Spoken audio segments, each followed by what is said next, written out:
Hello and welcome to What the F*** Just Happened Today, your essential guide to the daily shock and awe in national politics. I'm Joe Amditis. Let's get to it. It's Tuesday, March 12th, 2024. Welcome to day 1148. A group of independent and Democratic senators led by Bernie Sanders urged Biden to suspend U.S. military aid to Israel until it allows humanitarian assistance to reach Gaza. In a letter, the senators argued that blocking aid violates the Foreign Assistance Act. The senators insisted that more leverage is needed to change Israel's policy. Meanwhile, the Biden administration announced a $300 million weapons package for Ukraine. The aid will be drawn from existing U.S. stockpiles and is meant as a stopgap measure to address the country's need for ammunition and air defense systems amid Russia's ongoing attacks. The move comes as Congress remains deadlocked over a $60.1 billion Ukraine aid bill, with the U.S. having exhausted its assistance to Ukraine since the last package in December 2022.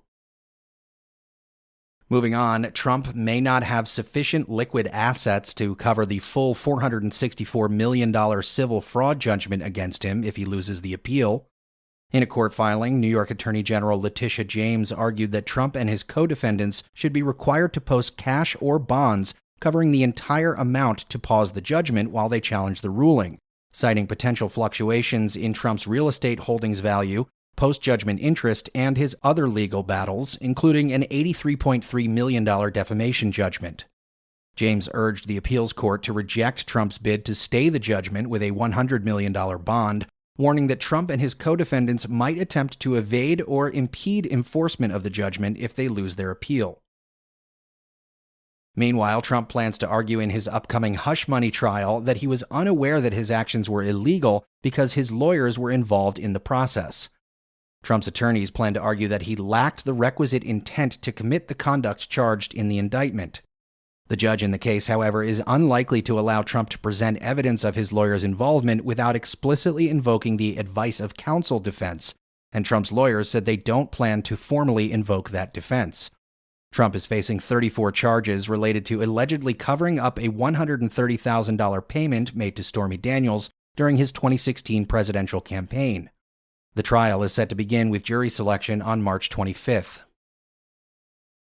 And finally, a bipartisan panel of 3 North Carolina judges unanimously ruled that a Republican-led effort to restructure the state's election boards is unconstitutional. The law, passed by the GOP-controlled legislature over Democratic Governor Roy Cooper's veto, would have shifted the power to appoint election board members from the governor to the legislature, and created boards with an equal number of Democrats and Republicans.